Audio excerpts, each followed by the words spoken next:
إن الحمد لله نحمده ونستعينه ونستغفره ونعوذ بالله من شرور أنفسنا ومن سيئات أعمالنا من يهده الله فلا مضل له ومن يضلل فلا هادي له وأشهد أن لا إله إلا الله وحده لا شريك له وأشهد أن محمدا عبده ورسوله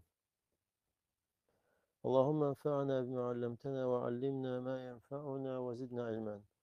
Allah Teala bu meclisi bereketli etsin ve Allah Teala'nın sevgisini ve razılığını kazanmak için bir sebep vasıta etsin. Ve İmam Zehebi'nin Büyük Kitaplar, Büyük Günahlar kitabından, Büyük Günahlardan 14.'sü Şurbul Hamri ve illem yuskir minhu. Serhoş edici içki içmek. Hatta serhoş eləməsə də belə. Allah Teala buyurur Maide suresinde يَسْأَلُونَكَ عَنِ الْخَمْرِ وَالْمَيْسِرِ قُلْ فِيهِمَا إِثْمٌ كَبِيرٌ. Bekara suresinde daha doğrusu Allah Teala Bekara suresinde buyurur. Senden soruşurlar içki, şarap ve kumar hakkında. De ki bunlarda büyük günah vardır. Ve yine de Allah Teala Maide suresinde buyurur. Ya eyyühellezine amenu innemel hamru vel meysiru vel ansabu vel ezlamu ricsu min amel şeytan fectenibuh. Ey iman getirenler, serhoş edici içki yani şarap da, kumar da, bütler de, falokları da şeytan emelinden olan murdar şeylerdir. Ondan uzak durun. İçtenibuhu yani siz bir başka tarafta olun, bunlar ise başka tarafta.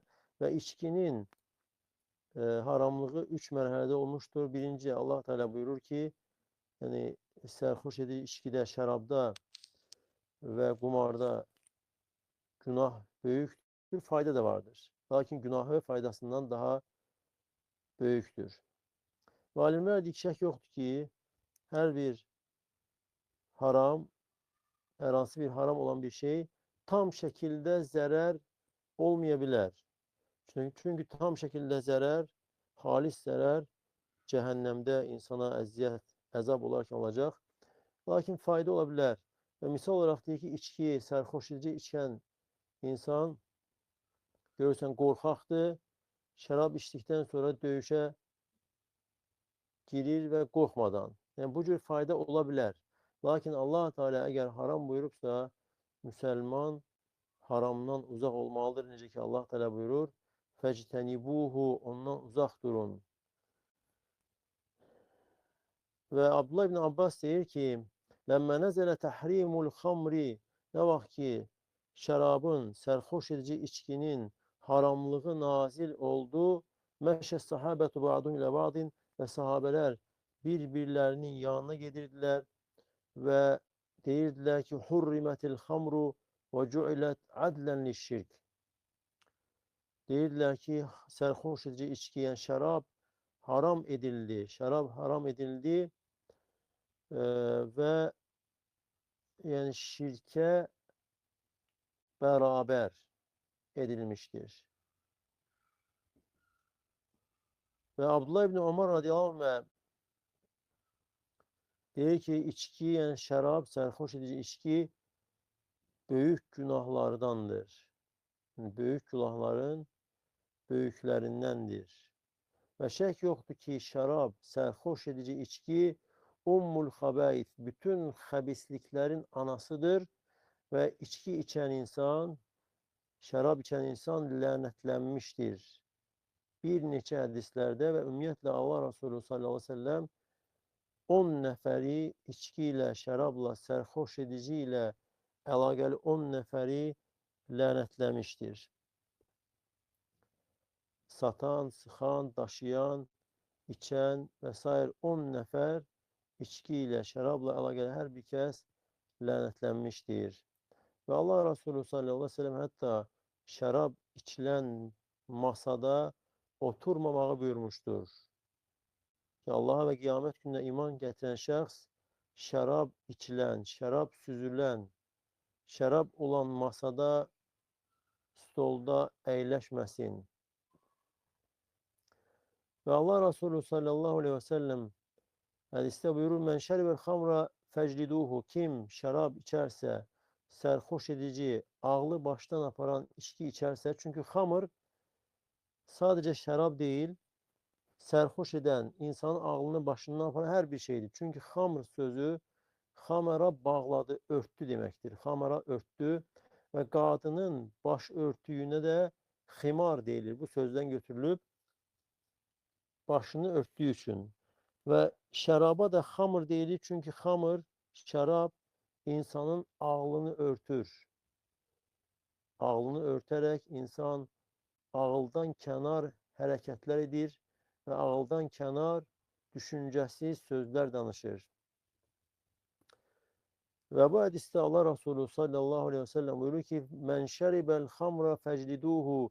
Kim hamır yani şarap serhoş edici içerse onu şallahlayın. Fein ade fecliduhu. Yine kaydıp tekrar içerse yine şallahlayın. Fein şeribeha fecliduhu. Üçüncü de buyurur ki içerse onu şallahlayın. Fein şeribeha rabi'ate fektuluhu. Eğer dördüncü defa içerse onu öldürün.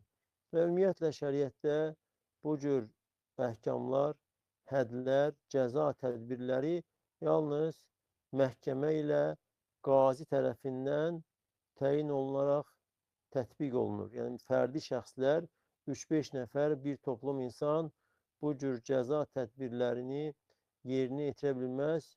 Əksinə şəriətlə bu qadağandır. Amr ibn Haris deyir ki, mənə Amr ibn Şuayb danışdı o atasından. O da Abdullah ibn Amr'dan. Allah Resulü sallallahu aleyhi ve sellem buyurmuştur ki: Men terakes salate sukran merraten vahideten fekeennema kanet lehu'd dunya ve ma aleyha fesulibeha. Her kim serhoş halda bir namazı terk ederse sanki bütün dünya ve dünyada olan her bir şey onun olduktan sonra onun elinden almıştır. Her şey elinden çıkmıştır. وَمَنْ تَرَكَ الصَّلَاةَ اَرْبَعَ مَرَّاتٍ sukran. Ve her kimde serhoş halda 4 defa namazı terk ederse كَانَ حَقًّا عَلَى اللّٰهِ اَنْ يَسْقِيَهُ مِنْ طِينَةِ الْخَبَالِ. Ve Allah üzerinde hak olar ki ona cehennem ehlinin akıntısından çizdirsin. Ve dediler ki Allah'ın elçisi Tınatul Habel nedir? Dedi ki usaratu ehli cehennem, cehennem ehlinin bedeninden akan o irinli kanlı akıntıdır. Cabir radıyallahu anh diye Allah Resulü sallallahu aleyhi ve sellem buyurmuştur. İnne alallahi ahden limen yeşrabul muskira en yesqiyehu min tinatil habel. Hakikaten Allah üzerinde haktır. Allah Teala üzerine ehd götürmüştür ki her kim serhoş edici içerse ona tînetul habel çizdiren Allah Teala. Ve dediler ki tînetul habel nedir? Allah Resulü sallallahu aleyhi ve sellem buyurdu ki araku ehlin nar, cehennem ehlinin bedeninden akan terdir. Veyahut da buyurmuştu ki usaratu ehlin nar, cehennem ehlinin bedeninden akan irinli kandır. Ve başka hadiste Allah Resulü sallallahu aleyhi ve sellem buyurmuştur. Men şeribel hamra fid dunya hurimeha fil ahira. Her kim dünyada serhoş edici içerse ahirette ondan məhrum qalar. Yəni kim dünyadayken şərab içər, bilə-bilə ki haramdır ve tövbe etmezse cennette o cennet içkilerinden insan məhrum olar. Ve İbn Hibban öz səhihində buyurur ki Yushbihu en yekune men laqiyallaha mudmina hamrin mustahillen li şurbihi. Her kim içkiye kurşandığı halda, yani içki düşkünü olarak bu cür dünyadan köçer, bu cür öler ve böyle halda Allah'la karşılaşarsa, o insan, yani o içkini serhoş edicini halal bilerek Allah'la karşılaşarsa, büte ibadet eden insan kimi Allah'la karşılaşar. Çünkü küfür halında ikisi de beraberdir. İbn-i Recep Rahimullah diyor ki وَهَذَا لِأَنَّ مُدْمِنَهَا يَعْكِفُ عَلَيْهَا. Bu ona göredir ki çünkü içkiye kurşanan insan, içki düşkünü olan şəxs içkiye bağlanır, içkiye kapanır. İçkinin, yani serhoş ediciye bağlanarak sanki onunla yatır, onunla durur, onunla sabahlayır, onunla akşamlayır ve o serhoş ediciden ayılmır. Ve bu insan da sanki büte ibadetle meşgul olarak bütün yanında büte kapanan, büte ibadete kapanan insan kimidir.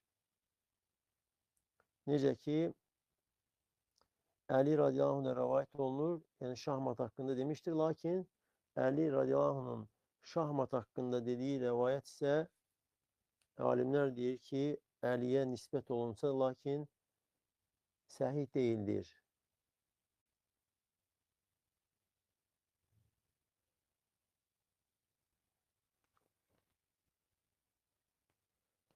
Ve nöbeti büyük günahlardan 15'incisi tekebbürlük, fəxirlik, insanın fəxirlənməsi, loğalanması, özündən razılığı, ucub xəstəliyi, yəni ucub, insanın özündən razı olması, əməllərini öz hünəri ilə sanki edirmiş kimi görməsidir. Lakin bu da qalsın növbəti dəfəyə. Allah Teala'dan istəyirəm ki, bizi eşidib yaxşısına tabi olanlardan etsin. Və Allah Teala bizə faydalı, mənfəətli elm versin və bizə öyrətdiyi ilə fayda, mənfəət versin. Allah sizə də bərəkət versin. Subhaneke Allahumma ve bihamdik. Eşhedü en la ilahe illa ente. Estağfiruke ve atubu ileyk.